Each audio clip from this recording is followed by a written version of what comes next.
Al primero de nuestros tres protagonistas de esta noche lo apodaron el carnicero de Rostov. Dicen de él que fue el asesino en serie más brutal de la Unión Soviética. Su obsesión era matar a niños y adolescentes para luego desmembrar sus cuerpos y devorarlos. Como firma de sus asesinatos, arrancaba los ojos a sus víctimas. Tras su detención, su confesión fue contundente. Lo que hacía me proporcionaba paz mental y espiritual durante un tiempo. Cuando sentía la llamada, tenía auténtica necesidad de matar.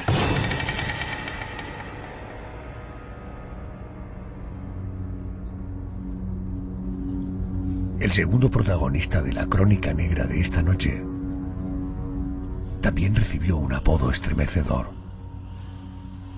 el carnicero de Plainfield. ¿Ha vivido aquí toda su vida en la granja? Bueno, no sé si nació aquí o no, pero su familia llevaba en Plainfield unos 50 años más o menos, y a su padre le conocí hace más de 40 años cuando transportaba patatas a la ciudad.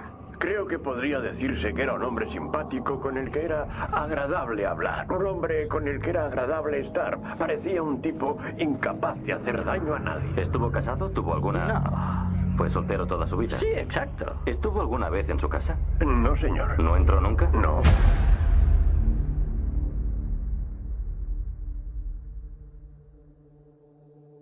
En su casa, la policía encontró sillas, lámparas y prendas de vestir confeccionadas con piel humana. Cuando llegó la policía, tuvo que contemplar que del techo de la casa colgaba el cuerpo decapitado, abierto en canal y destripado de una vecina. En el salón, cráneos cortados a modo de cuencos, cabezas reducidas y máscaras realizadas con rostros reales. En la habitación principal, el cadáver momificado de su madre, que había profanado del cementerio.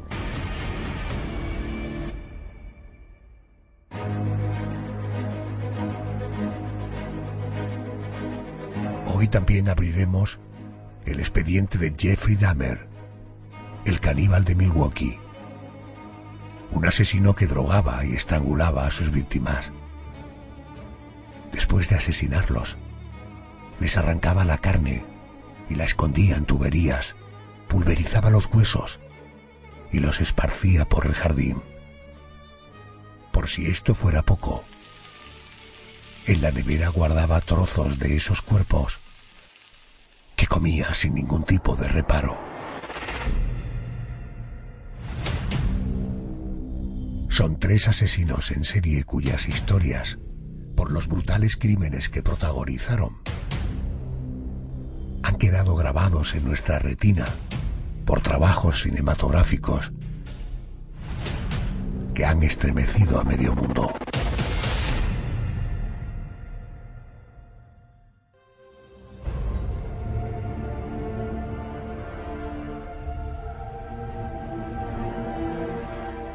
Esta noche nuestro expediente tiene como protagonistas a tres hombres, tres asesinos brutales que sembraron el terror y que dejaron decenas de víctimas, personas a las que asesinaron de una manera perversa. Tres protagonistas y tres vidas de película, porque sus asesinatos, sus crímenes, han inspirado guiones cinematográficos. José Manuel Frías, muy buenas noches. Buenas noches, Adolfo. Vamos a iniciar el viaje conociendo a uno de los asesinos en serie más brutales de la historia. Me refiero al ruso Andrei Chikatilo. Nació en el año 1936 y apodado el carnicero de Rostov. De niño no solo vio cómo en su entorno la gente se moría de hambre por la miseria que le rodeaba, también vio cómo unos campesinos secuestraron a su hermano y lo devoraron vivo.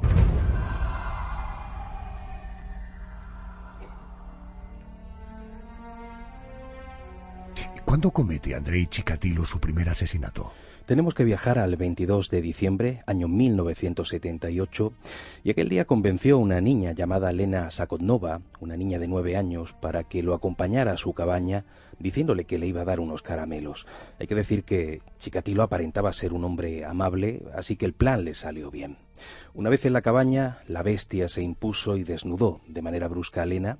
Durante aquel forcejeo, la niña resultó herida y comenzó a sangrar, y al ver la sangre, Andrei se volvió aún más violento.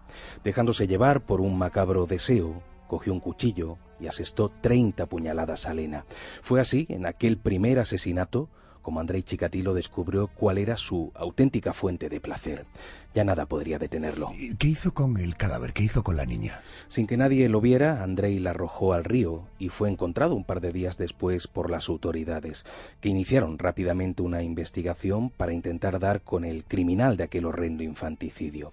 Y hubo un detalle que se convirtió en una especie de firma de Chikatilo. La niña tenía diversas mutilaciones y le habían arrancado los ojos. El rastreo de la zona llevó a la policía hasta la escena del crimen, esa cabaña de Andrei, pero es curioso, las autoridades no podían creer que el asesino fuera aquel amable y educado caballero. Por eso culparon del crimen a Alexander Kravchevo, un psicópata sexual que fue detenido por aquella zona y que fue ejecutado por un asesinato que no cometió. A la postre, Chikatilo sería conocido por ser el peor asesino en serie del país. Por tanto, hubo este primer asesinato, pero hubo muchos más. ¿Qué tiempo pasó entre el primer y el segundo asesinato? Es llamativo, pero dejó pasar 3 años y era sobre todo por el miedo a ser descubierto por las autoridades. Pero el 3 de septiembre, año 1981, Chikatilo volvió a las andadas. La segunda víctima fue una joven de 17 años llamada Larisa Tachenko, a la que también, por medio de mentiras, logró llevar a un bosque. Una vez allí la estranguló hasta la muerte, para después mutilarla, muriéndole en la garganta como si fuera casi un vampiro, y haciéndole cortes en el cuerpo con un cuchillo bien afilado, y finalmente arrancándole los ojos. Una vez saciado su instinto criminal, se puso a bailar en torno al cadáver, casi como si fuera un guerrillero, mientras aullaba como un lobo. Es evidente que tenemos un asesino en serie entre manos. Es el más prolífico en la historia de Rusia. Se deberían tomar medidas para detenerle. ¿Ha dicho un asesino en serie? Pensaba que había discrepancias sobre las heridas inferidas. Eso nos dijo usted, coronel. Y que eran niños. Podría haber varios autores. O una banda, incluso. No hay asesinos en serie en el Estado soviético. Eso suena como una irresponsable evasiva. Es un fenómeno de decadencia occidental. Es curioso cómo incluso este caso también se llegó a politizar. Bueno, a partir de ese momento, él deja de temer ser detenido y Chikatilo, el carnicero de Rostov, comenzó una auténtica cacería que duró años, ¿verdad? Pues sí, fue completamente espantoso. Durante el resto de aquella década, de los años 80, Chikatilo asesinó más de 50 personas y lamentablemente casi todos eran niños. Algunos de esos cuerpos nunca se encontraron, pero el propio Andrei confesó, una vez detenido, haber sido el autor de todos esos crímenes. A las autoridades les costó dar con el asesino, ya que las víctimas no tenían ningún tipo de vínculo entre sí y Andrei no cometía errores de bulto.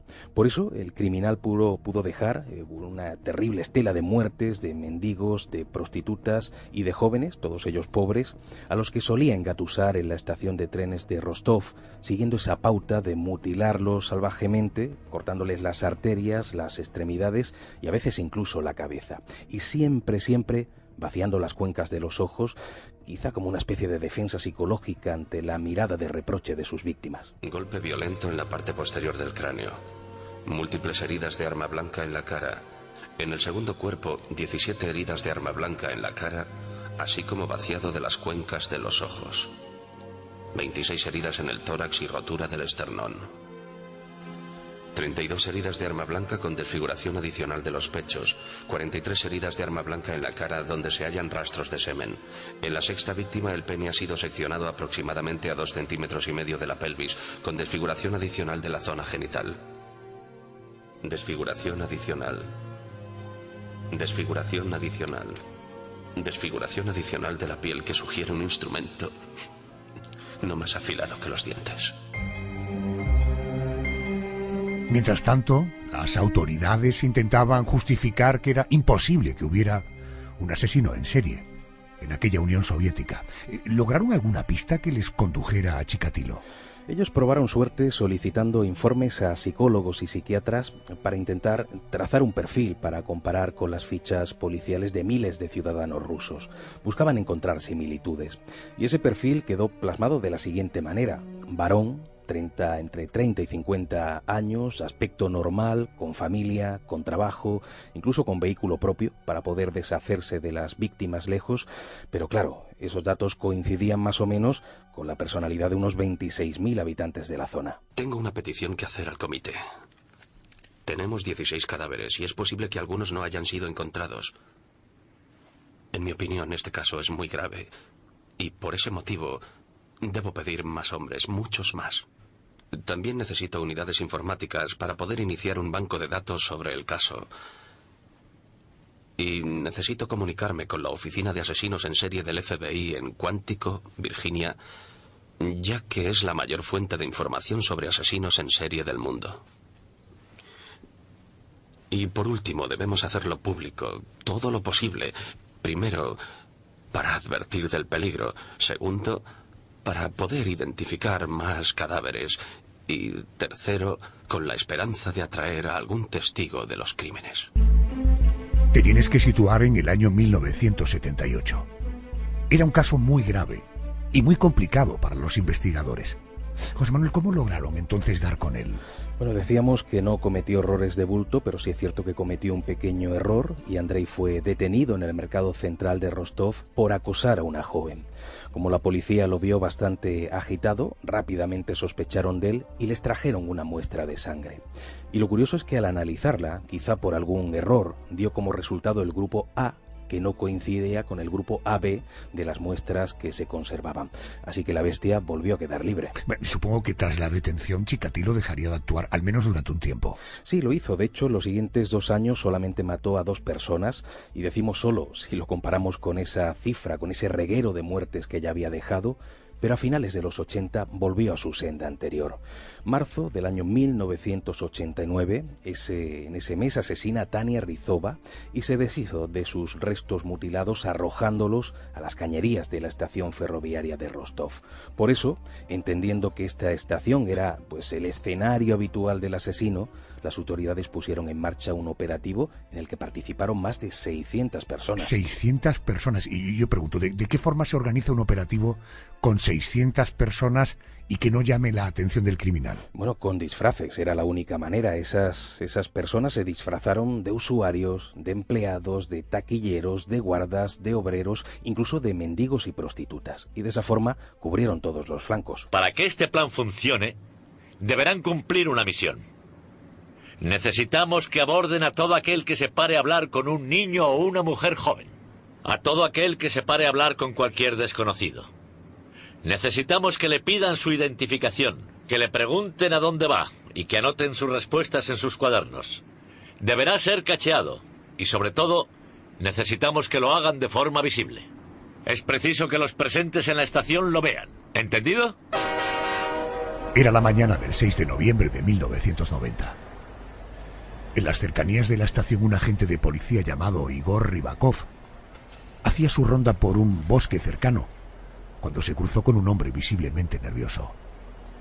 Vestía con traje y corbata. Estaba manchado de barro y comenzó a lavarse las manos en una fuente. El policía, movido por la intuición, le dio el alto y le pidió la documentación, tomando nota de su nombre y de sus datos. Se trataba, evidentemente, de Andrei Chikatilo. Le pregunté de dónde venía. Dijo que venía de visitar a su madre en Belkov, que es un pueblecito cerca de aquí. Parecía lógico, salvo que yo nací en Belkov y no la recordaba, así que lo anoté. Le cacharía, supongo. No, señor.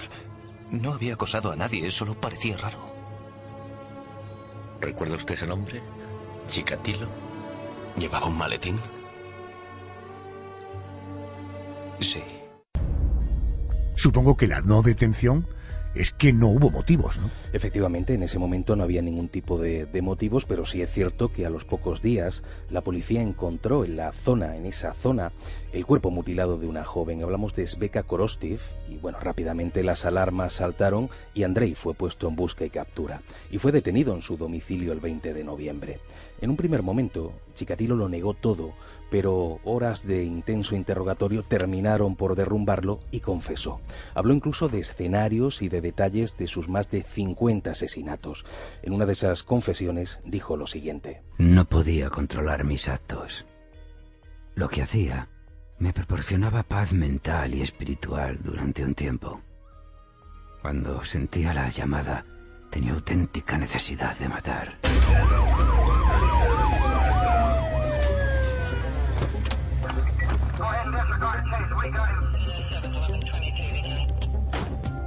Es el momento de hacer una parada y consultar con nuestro detective privado, nuestro criminólogo, director de seguridad.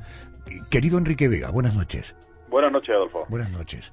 ¿Qué nos puedes contar sobre la investigación policial del caso Chikatilo? Debemos trasladarnos, Adolfo, a la Unión Soviética en los últimos momentos antes de su disolución. En esos momentos, en Ucrania, los rumores de canibalismo eran diarios y parece que reales debido a la hambruna que existía. Por otro lado, la policía usaba métodos muy rudimentarios y escasos efectivos en las investigaciones, y todo estaba dirigido por el aparato comunista. El primer contacto de Andrei con la policía lo tuvo años antes al ser acusado de pederastia en el colegio en el que trabajaba, y por supuesto su situación familiar y social lo liberó de tales acusaciones. Chikatilo sufrió una terrible impotencia debido, parece ser, a presenciar la posible violación de su madre por soldados nazis durante la ocupación parcial de Ucrania. Y por otro lado, una historia contada por su madre y nunca confirmada de cómo, antes de que él naciera, a su hermano se lo habían comido los vecinos. Después de su primer asesinato, el cuerpo de la pequeña fue hallado en un río cercano a una cabaña de su propiedad. Cerca encontraron restos de sangre que, al ser analizados de forma ineficaz por la policía, no eran coincidentes con los hallados en el cuerpo. Fue interrogado, pero el hecho de tener mujer e hijos, tener trabajo estable y, por supuesto, pertenecer desde la juventud al Partido Comunista, lo liberó de las acusaciones nuevamente. Los continuos asesinatos propició que la atención de la policía fuera extrema, permitiendo la entrada en el caso al propio KGB ruso y pidiendo ayuda al mismísimo FBI. Entre otras operaciones, se destinaron al caso más 600 efectivos y se puso en práctica, bajo las indicaciones del FBI, métodos de realizaciones de perfiles psicológicos de los asesinos. El psiquiatra ruso elegido para ello, después de 6 meses, logró detallar en un informe una sorprendente exactitud del perfil de Chikatilo. Andrei Chikatilo confesó a la policía 56 crímenes y fue declarado culpable del asesinato de 52 menores en posición plena de sus facultades psíquicas. Un auténtico carnicero. Sin duda alguna. Querido Enrique, gracias y buenas noches. Buenas noches, Adolfo. Después de un juicio muy mediático, en octubre de 1992, Andrei Chikatilo fue condenado a muerte por el asesinato de 53 personas. El 14 de febrero de 1994, el carnicero de Rostov fue fusilado, aunque los soldados hicieron lo posible por no impactar en su cerebro, en su cabeza. Era una pieza codiciada por varias universidades, entre ellas una japonesa que se ofreció a pagar una importante suma de dinero por hacerse con él. Los científicos querían estudiar el cerebro de un psicópata. Dejamos la antigua Unión Soviética y continuamos nuestro viaje. Lo hacemos ahora abordando a otro psicópata de manual, otro carnicero, el estadounidense Ed Gein, el carnicero de Plainfield, nacido a mediados de 1906, un hombre que vivió una infancia horrible, con un padre maltratador y una madre manipuladora, que deseaba una hija que, al traer al mundo a Ed, Lo trató como una niña. Incluso lo vestía como una niña. Cuando su madre murió en 1945, él no sabía si era hombre o mujer. A ese ambiente viciado se unió otra imagen que jamás podría sacar de su cabeza, la de sus padres en la granja familiar, descuartizando animales. José Manuel, centrándonos en la actividad delictiva de Ed Gein, se le atribuyeron algunas desapariciones de vecinos de la zona. Se habló mucho especialmente del caso Hogan. Pues sí, se habló especialmente de él porque la desaparecida Mary Hogan era una mujer muy popular en el entorno. Se trataba de la gerente de la taberna de Hoban, un bar al que acudían muchos vecinos a pesar del rechazo de sus mujeres. ¿Qué tal estás, Ed? Ya lo ves. No muy mal. No te estará dando otra vez la depresión, ¿eh? No, últimamente tengo náuseas y me duele mucho la cabeza. Y siempre me noto este mal olor. Es un olor insoportable. Debes ir al médico, cielo. Estás hecho polvo. Quizá venda la granja y me vaya. Tengo parientes en el sur. Allí hace calor. Necesito relacionarme más con la gente. ¿Y nosotros qué somos? ¿Marcianos? Esa animadversión se debía a que en torno a Mary había varias leyendas. Como nadie sabía nada de su pasado, se rumoreaba que había sido madame de un burdel en Chicago o que había tenido relaciones con la mafia. Aún así, la taberna solía estar muy concurrida por las noches. En la tarde del 8 de diciembre de 1954, el granjero Seymour Lester entró al local bien temprano. Nada más cruzar la puerta intuyó que algo raro había pasado. Por más que llamaba a Mary, ella no acudía. Al entrar se encontró con un enorme charco de sangre. De la mujer no había ni rastro. Hay un casquillo de bala del 32, no muy lejos de las manchas de sangre. ¿Pero qué ha pasado? No la pises. ¿Dónde está Mary? Eso me gustaría saber a mí. Apareció el cadáver de Mary Hogan. No, la policía acudió a la taberna, la registró por completo. Incluso vieron que había un rastro de sangre que salía por la parte trasera del local y que desaparecía en el aparcamiento. Estaba claro que el cuerpo de la mujer había sido arrastrado, había sido subido a un coche y las huellas parecían ser las de un camión de reparto. Lo curioso es que dentro de la taberna no se percibían signos de lucha, por lo que el agresor debía ser alguien a quien Mary conocía. Además, la caja registradora tenía dinero. Quedaba, por lo tanto, descartado el asesinato por robo. Como se supo más adelante, Mary Hogan había sido, oficialmente, la primera víctima de Ed Gein. Además, el propio asesino, cuando se hablaba delante de él de la desaparición de la mujer, solía decir, no se sabe si en tono de broma, que ella estaba en su granja. En todo caso, nadie prestó atención a sus palabras. ¿Puedo decirte una cosa, Pete? Pues claro, Ed. Yo ya sabía que la policía no encontraría ni rastro de Mary. ¿Por qué no? No ha desaparecido. ¿Ah, no? No, señor, no. Entonces, ¿dónde está? ¿Lo sabes? Aquella noche después de que os fuerais, yo la subí a mi camioneta y me la llevé a casa. La tengo allí desde entonces.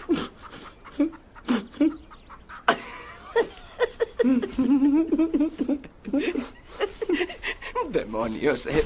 Te aseguro que es la mar de raro tu sentido del humor. 3 años después, Ed Gein volvió a matar. Esta vez su víctima fue una mujer de 50 años, también empresaria. Se había hecho cargo de la ferretería de su difunto marido. Bernice Borden era muy conocida, entre otras cosas, por su entrega total al negocio familiar. José Manuel, ¿cómo actuó Ed Gein en aquella ocasión? Parece que Ed llevaba tiempo rondándola, solía entrar en la tienda a hacerle preguntas sin sentido, quedándose como embobado al mirarla, e incluso una vez la invitó a patinar sobre hielo, pero ella lo rechazó. ¿Has estado en la pista de patinaje de Hancock? No, Ed, no he estado. ¿Y si fuéramos a probarla un día? No cuentes conmigo. Soy una abuela. Y las abuelas no están para esas cosas. Yo tampoco. Ajá. Una vez me puse unos patines de Henry y me caí al suelo. Se me quitaron las ganas de volver a probar esa tontería. Ya. A pesar de ese rechazo, él siguió espiándola a menudo. Eran las 8 de la mañana del 16 de noviembre de 1957. Ed entró en la ferretería. Bernice estaba sola. No había clientes porque era temporada de caza y muchos hombres del pueblo estaban en el bosque.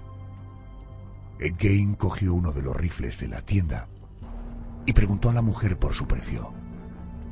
Ella le respondió y le animó a que lo comprara por ser un arma de buena calidad. En cuanto Bernice dio la vuelta, nuestro protagonista metió en el rifle una bala que tenía en el bolsillo y disparó a la mujer sin mediar palabra. Bien, ¿qué te parece ese rifle?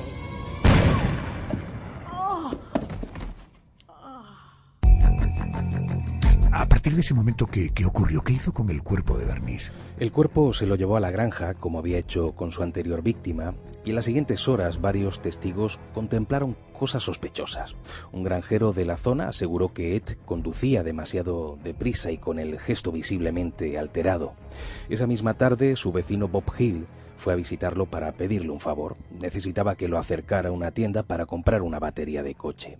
Gein abrió la puerta con las manos ensangrentadas y ante el asombro del recién llegado dijo haber estado descuartizando un ciervo, algo que extrañó a Bob.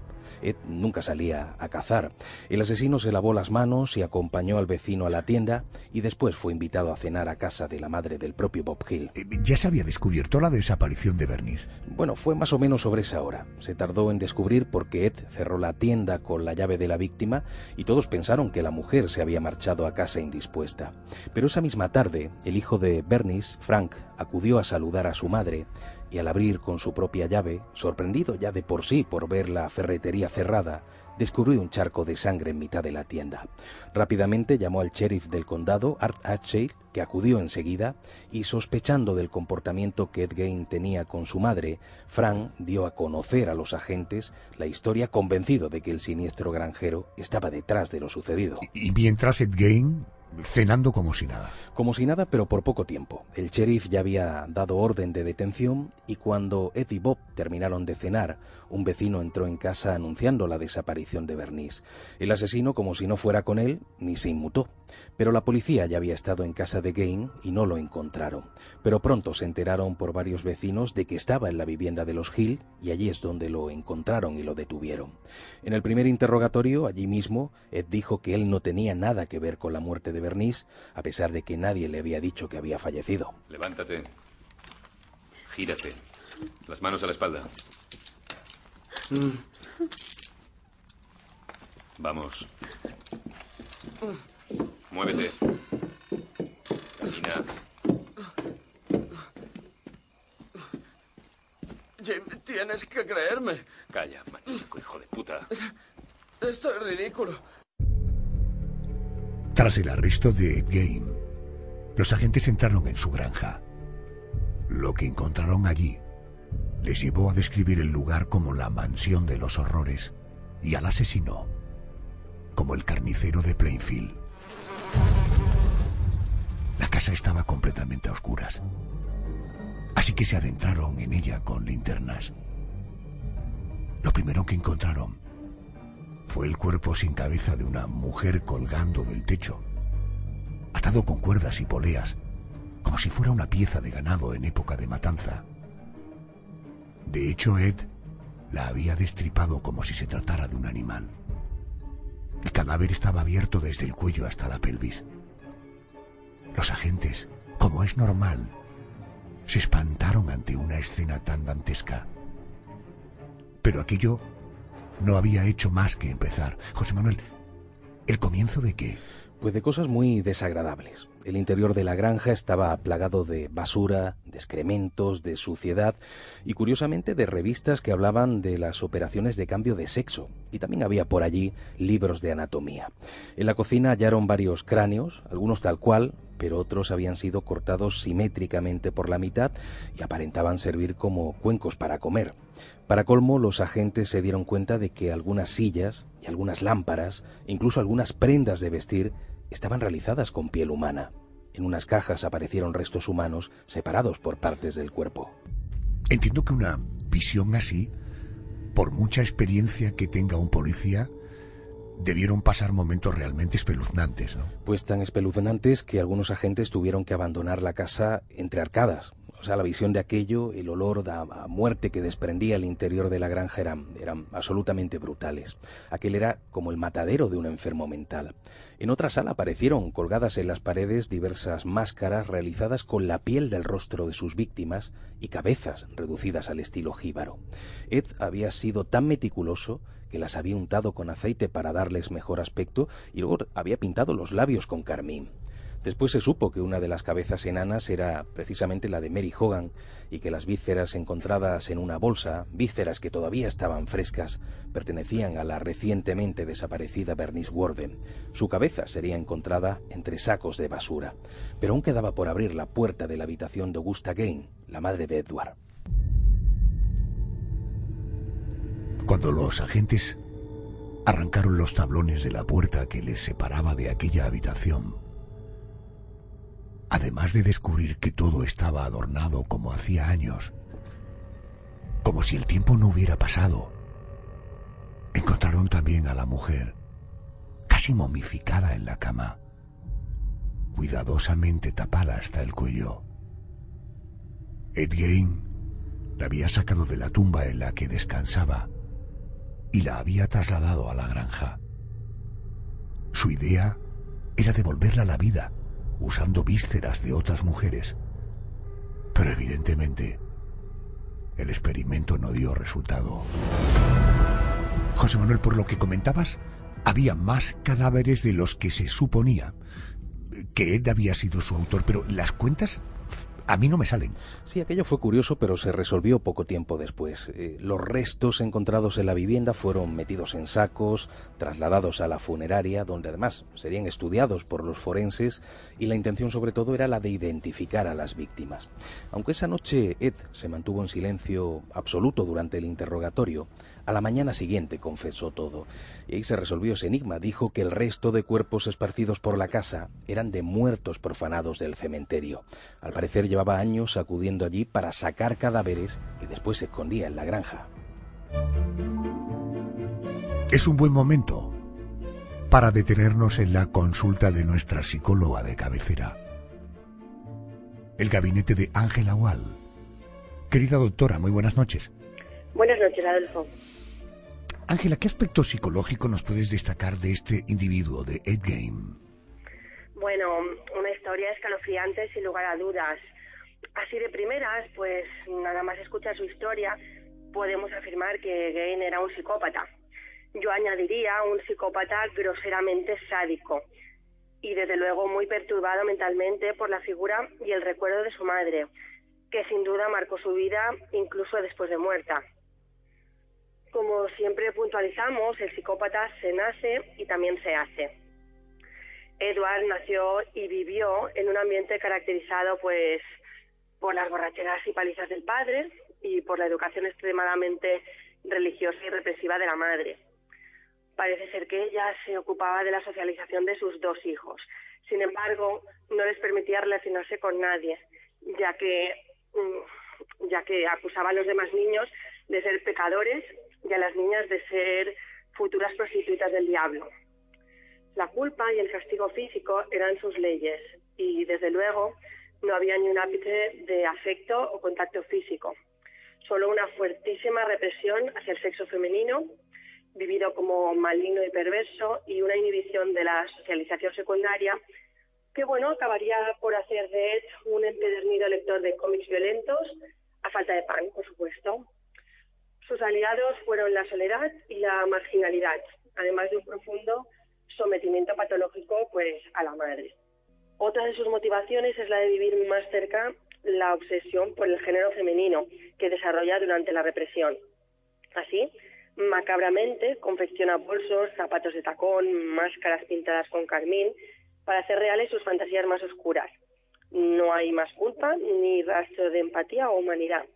Recrea en su casa su propio museo humano para sentirse acompañado y para seguir acompañando a su madre. Entonces, este acumular trofeos es un fetichismo narcisista, que lo delata, pero que a la vez necesita para cubrir ese vacío intenso que le produce pues un infinito dolor. Y bueno, podemos decir que como ocurre de costumbre, el pequeño descuido, la relajación que precede al error, le lleva a ser descubierto. Un alivio en cualquier caso para el resto de mortales. Querida Ángela, gracias y buenas noches. Muchas gracias a vosotros.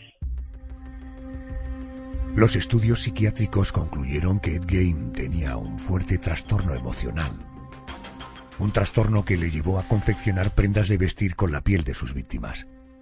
Así, al ponérselas, se convertía en la chica que su madre siempre quiso que fuera.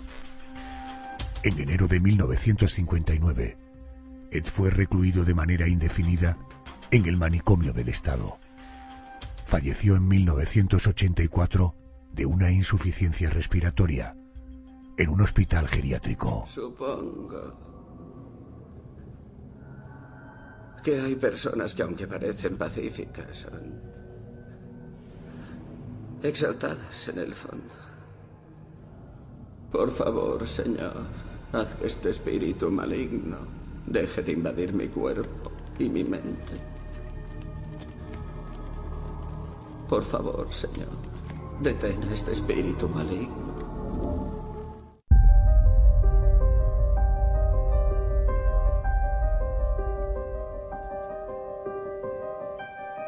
Vamos con nuestro último expediente en esta serie de asesinos cuyas historias han llevado al cine.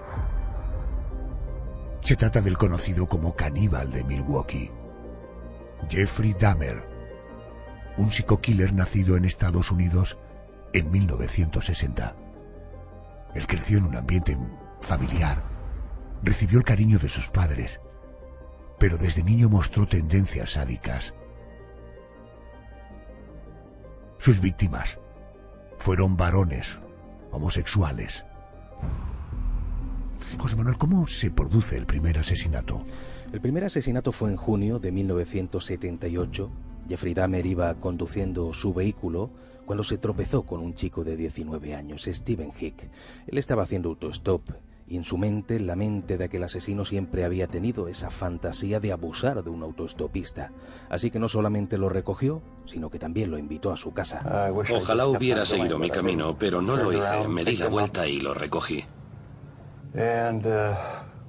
Y entonces, la pesadilla se convirtió en realidad. Una vez allí, en casa, lo emborrachó, pero cuando quiso intimar con él, se dio cuenta de que Steven no era homosexual y que no estaba interesado. De hecho, quiso marcharse inmediatamente. Indignado, Jeffrey le golpeó en la cabeza con una pesa de gimnasio. Después, lo estranguló hasta la muerte. Para deshacerse del cuerpo sin levantar sospechas, lo desmembró en trozos pequeños con la ayuda de un cuchillo de cocina y lo metió en varias bolsas que llevó a un vertedero.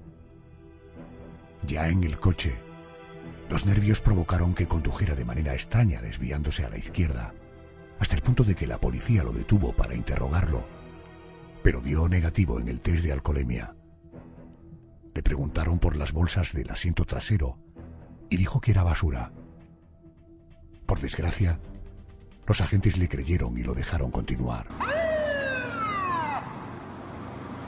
¿Todo va bien? Sí.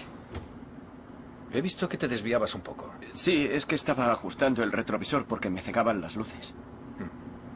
Enséñame el cráneo. ¿Este coche es tuyo, Jeffrey? No, es de mi madre. Es bastante tarde. ¿Sabe tu madre que llevas el coche? No, se ha ido fuera el fin de semana, pero me lo deja. ¿Qué hay en esas bolsas? Hierbajos del jardín. Ahora mismo me dirigí al vertedero. Vaya ocurrencia a estas horas, Jeffrey. Es que no podía dormir y he pensado que si me liaba a hacer cosas, me cansaría y me entraría el sueño. Da la vuelta y vete a dormir a tu casa. ¿Lo harás? Sí, agente. Que pases buena noche. Igualmente. Asustado por lo que había pasado, regresó a casa con el cadáver troceado. Lo que hizo fue meter esos trozos de carne humana por las tuberías de la vivienda. Los huesos los pulverizó y los esparció por el jardín. José Manuel, ¿en algún momento se arrepintió de haber matado a aquel joven? Bueno, al principio sí. De hecho, dejó de beber para reprimir así su instinto asesino. Incluso comenzó a ir a la iglesia. Pasó casi 10 años sin meterse en problemas y viviendo en un completo celibato. Pero en el año 86 se hizo a la idea de que podía satisfacer sus deseos sexuales sin matar a nadie, por lo que regresó a la bebida y a aquellos ambientes homosexuales, y comenzó a propasarse. Lo detuvieron en el 86 por desnudarse en público y por intentar desenterrar a un muerto para practicar necrofilia. Parece que su vuelta a los locales de ambiente provocó el siguiente suceso. Pues sí, efectivamente, fue en septiembre del año 87 cuando conoció en un local a Stephen Toomey, de 24 años. Comenzaron a beber, a intimar y terminaron en una habitación de hotel. Y parece que bebió tanto que nunca recordó lo que pasó. Él despertó a la mañana siguiente y Stephen ya estaba muerto. Daba la impresión de que había intentado arrancarle el corazón con un cuchillo. Le eché unos cuantos somníferos en la bebida para dejarlo inconsciente. Solo quería pasar la noche con él. Cuando me desperté por la mañana, tenía los antebrazos llenos de cardenales y él tenía el pecho morado y le salía sangre de la boca. Estaba colgando por un lado de la cama. No recuerdo haberlo matado a golpes, pero debí de hacerlo. A partir de entonces di rienda suelta a mi obsesión. Asustado fue a comprar una enorme maleta y allí metió el cadáver. Lo trasladó rápidamente al sótano de la casa de su abuela, sin que nadie lo viera. Lo desmembró y lo tiró a la basura, pero se quedó con la cabeza. La hirvió para arrancarle la piel y blanquearla y la expuso en su habitación, como una especie de macabro trofeo. José Manuel, Jeffrey Dahmer usaba siempre el mismo modus operandi con sus víctimas, o sea, el coqueteo, la relación sexual y posteriormente el asesinato. Sí, casi siempre. A su siguiente víctima, James Doxtator, de 14 años, la conoció en una parada de autobús en enero del año 88 y le propuso tener sexo a cambio de dinero. Aquella relación tuvo lugar en casa de la abuela de Dahmer y allí es donde James fue drogado y estrangulado. Usando ácidos, separó la carne que tiró a la basura, los huesos los pulverizó y, como ya hizo anteriormente con otra víctima, los lanzó al jardín. Y no mucho tiempo después, en marzo de aquel mismo año 88, conoció otro homosexual, Richard Guerrero, de 23 años, y con él ocurrió lo mismo. Tuvieron sexo, luego Jeffrey le dio una bebida con droga y cuando Richard cayó inconsciente, Dahmer lo estranguló y desmembró el cadáver para después tirarlo a la basura.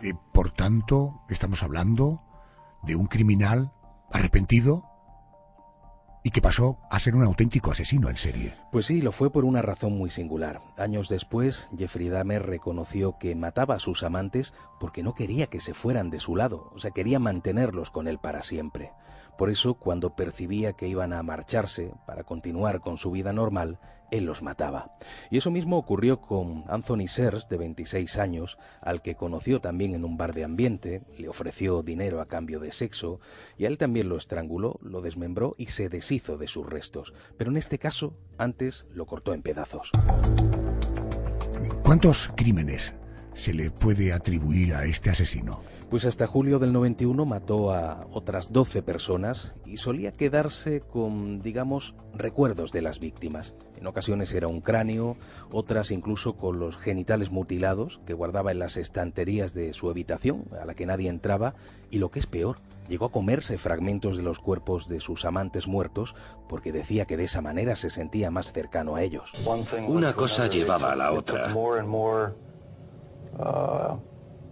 Cada vez tenía que hacer cosas más extrañas para satisfacer mis instintos. De este modo, sentía que eran una parte permanente de mí. Además, tenía curiosidad por saber cómo sería. Sentía que iban a convertirse en parte de mí. Comérmelos me producía placer sexual.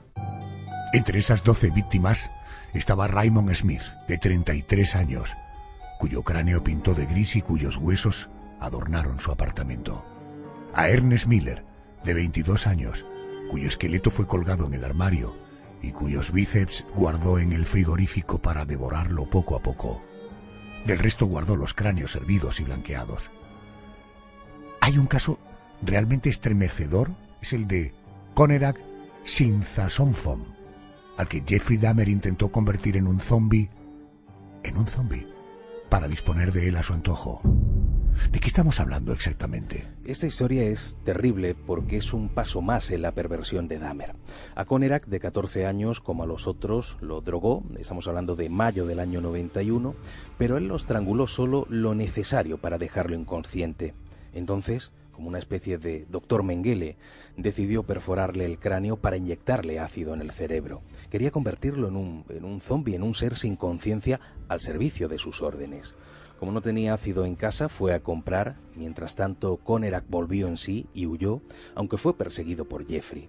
Cuando la policía fue alertada por la presencia de un joven desnudo perseguido por otro, detuvo a los dos y Conerak, completamente drogado, empezó a balbucear y Jeffrey dijo que era su hermano menor que había estado bebiendo demasiado aquella noche. Curiosamente, los agentes lo creyeron e incluso acompañaron a la pareja a casa. No se preocuparon por registrar la vivienda, no se hicieron preguntas sobre ese olor a descomposición que reinaba dentro y al marcharse, Dahmer, completamente indignado, volvió a estrangular a Conerak, en este caso hasta la muerte. En la trayectoria criminal de Jeffrey Dahmer aún habría más víctimas. Entre ellas Jeremías Wimberger, al que inyectó agua hirviendo en el cerebro. Quedó en coma hasta fallecer 2 días después. Oliver Lacey, cuyo corazón guardó en la nevera. Oyot Barafot, cuya cabeza y torso expuso en su salón. José Manuel, ya para terminar de definir el perfil del personaje, Jeffrey Dahmer se sentía atraído por las ciencias ocultas. Sí, un poco. Más bien era una atracción por esa mezcla de ideas absurdas con cierto trasfondo esotérico. Dahmer quería construir un centro de poder que consistía en una mesa alargada con 6 calaveras sobre ellas y con 2 esqueletos colgados del techo en cada extremo. Jeffrey Dahmer creía que así se alcanzaría la capacidad de conectar con otras realidades. En eso se sentía inspirado por ciertos pasajes relacionados con la energía de la famosa saga La Guerra de las Galaxias. ¿Y de qué manera lograron descubrir y detener a Jeffrey Dahmer? Aquello ocurrió gracias a su última víctima, Tracy Edward, que logró escapar desnudo y esposado antes de que Jeffrey lo asesinara. Era el 22 de julio del año 91. La policía acudió rápidamente a la vivienda de Dahmer y fue cuando salieron a la luz aquellos terribles despojos: sangre por las paredes, una cabeza en un congelador, restos putrefactos en muebles, fotografías de cadáveres, de cráneos, de cuerpos mutilados. Aquello era un espectáculo pavoroso. Por más que al principio Jeffrey Dahmer lo negó todo, terminó confesando y dando detalles precisos de cada uno de sus asesinatos. Vamos a escuchar a Dennis Murphy, el inspector que leyó la confesión de Dahmer. Contó que una de las víctimas le había gustado de verdad, así que le había fileteado el corazón y lo había congelado. También había guardado sus bíceps. Dijo que se había comido el muslo de este sujeto, pero que estaba tan duro que casi no podía masticarlo. Por eso compró un ablandador de carne y lo usó con el bíceps.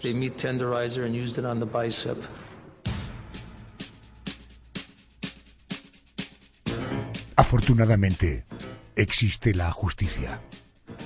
Hablando de justicia, ya veo allí al fondo al magistrado, al juez Bernardo Pinazo.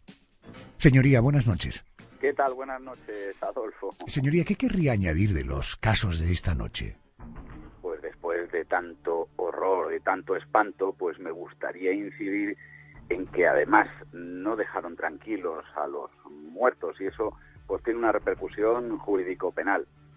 Mira, el código penal no protege como bien jurídico en sí a los cadáveres, a excepción del delito de profanación de cadáveres.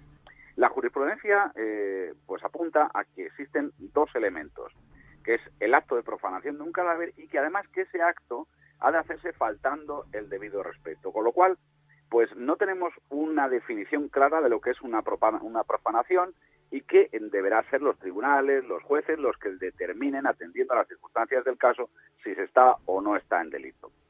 Por poner más contradicción, la jurisprudencia pues ha determinado que no existe una profanación cuando se intenta descuartizar un cuerpo después de haberlo asesinado, ¿no?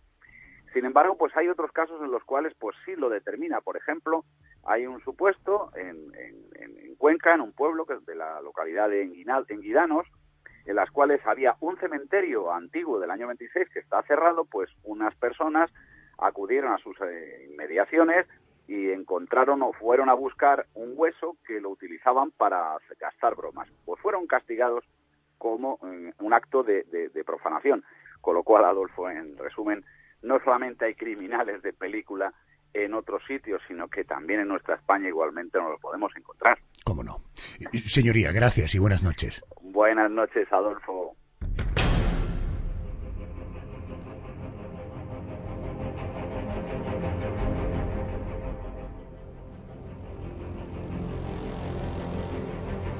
En enero de 1992, Jeffrey Dahmer fue juzgado y condenado a 15 cadenas perpetuas, que comenzó a cumplir en el Instituto Correccional de Columbia. El 28 de noviembre de 1994, mientras limpiaba, otro recluso le golpeó varias veces en la cabeza con una barra de metal. Murió mientras lo trasladaban al hospital.